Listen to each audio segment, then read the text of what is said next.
Hello, everybody. Welcome to today's reading through the Bible in 365. Today we are going to be focusing on Leviticus chapters 11 and 12, and then Matthew chapter 26, verses 1 to 25. Let's get started with Leviticus chapter 11.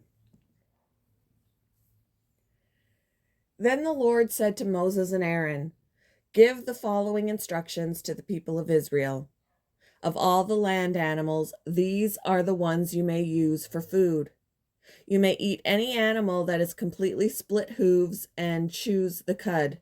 You may not, however, eat the following animals that have split hooves or that chew the cud, but not both.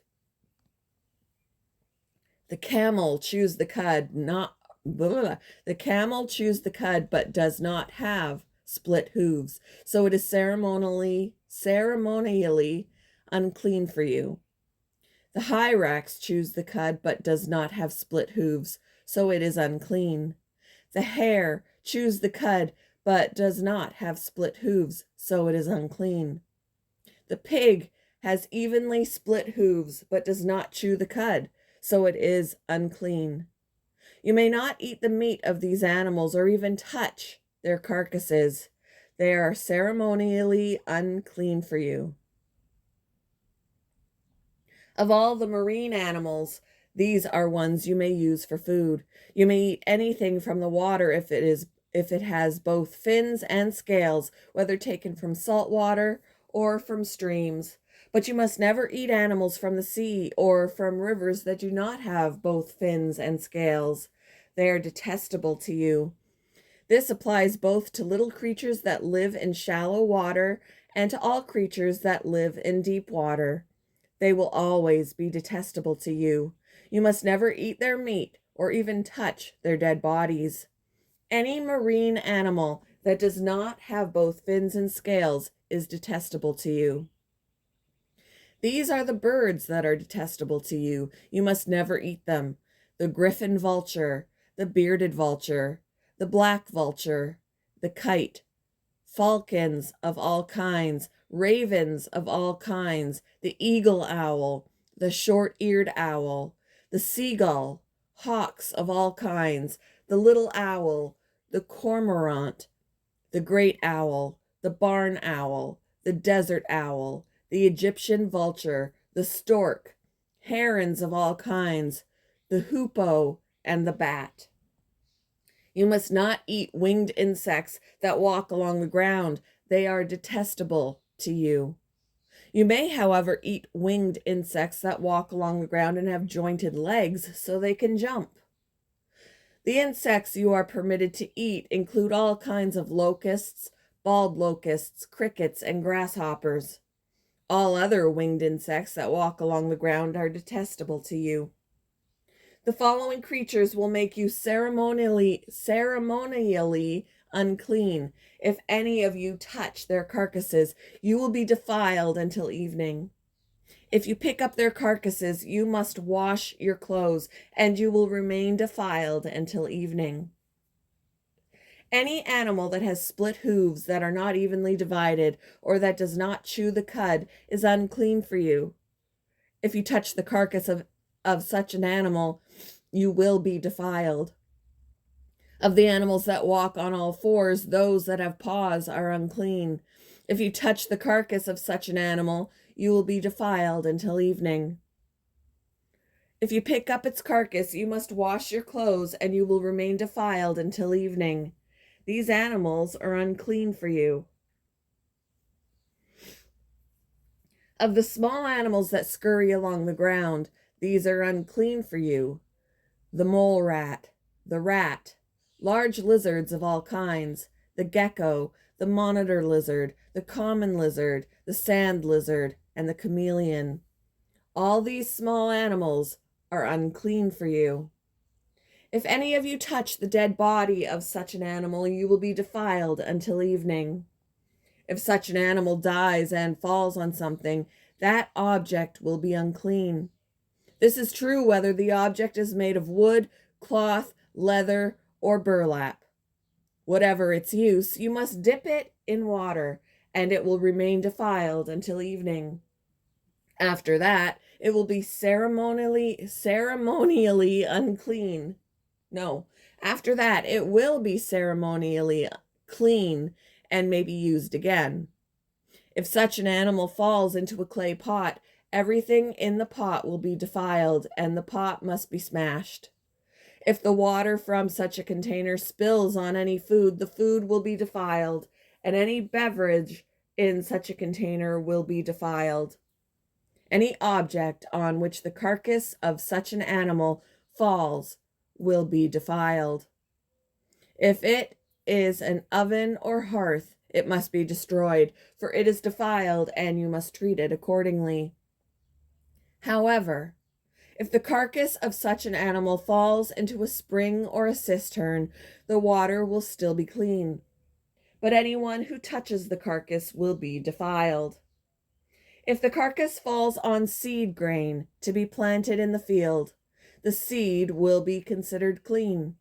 But if the seed is wet when the carcass falls on it, the seed will be defiled. If any animal you are permitted to eat dies and you touch its carcass, you will be defiled until evening. If you eat any of its meat or carry away its carcass, you must wash your clothes, and you will remain defiled until evening. All small animals that scurry along the ground are detestable, and you must never eat them. This includes all animals that slither along on their bellies, as well as those with 4 legs and those with many feet. All such animals that scurry along the ground are detestable, and you must never eat them.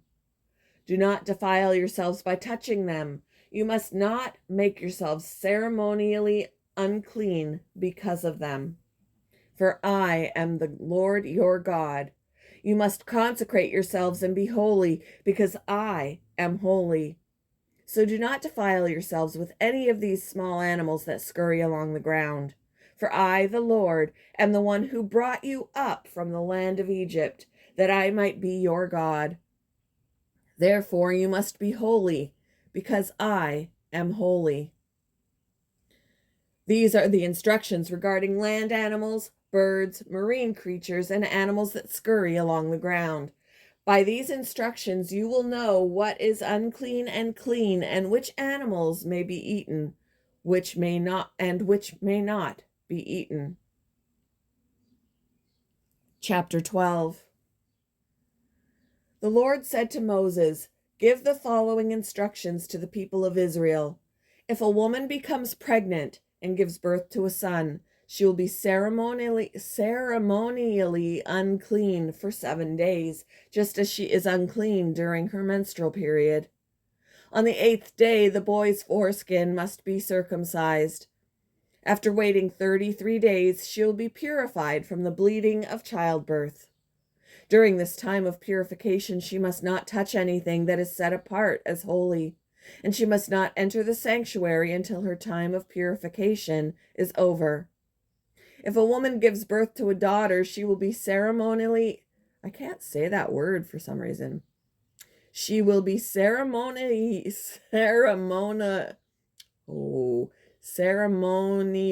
unclean for 2 weeks, just as she is unclean during her menstrual period. After waiting 66 days, she'll be purified from the bleeding of childbirth.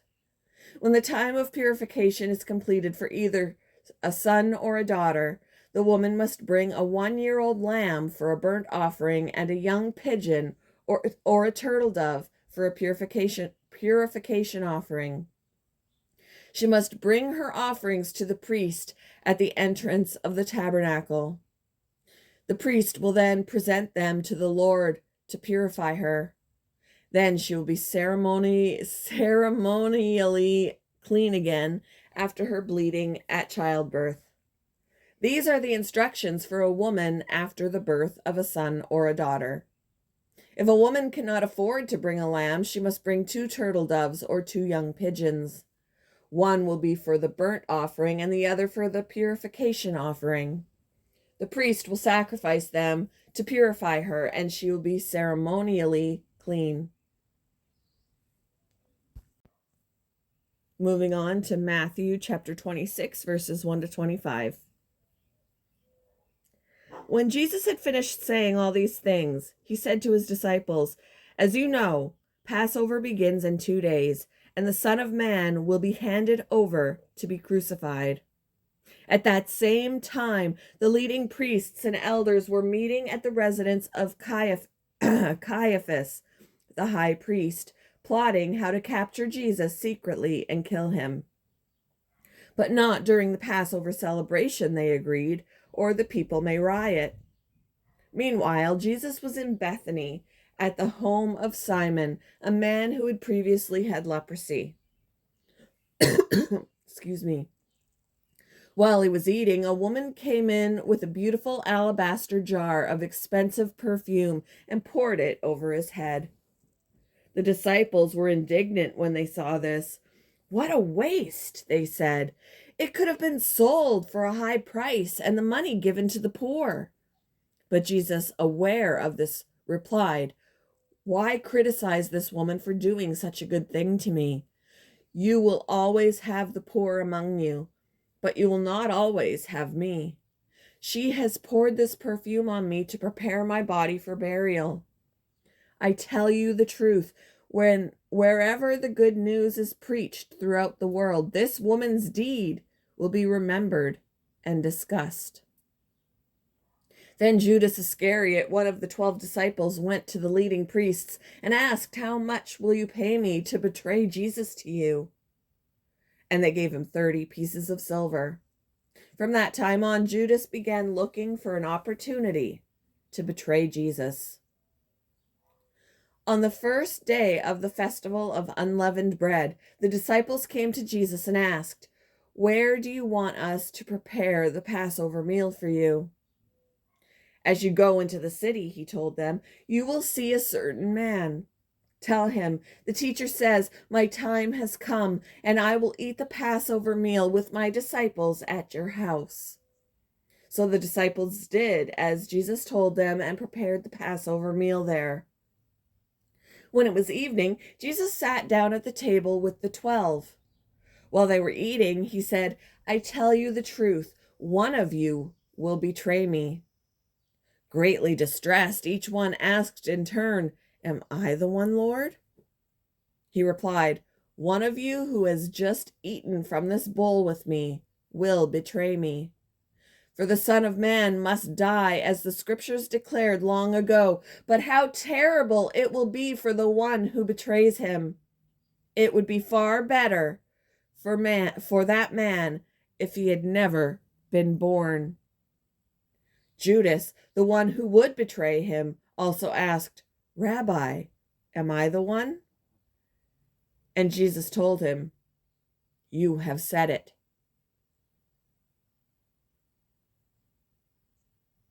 Thank you for joining me for today's reading through the Bible in 365. I hope you all have a wonderful Tuesday, and I will see you in the next one, guys. Bye.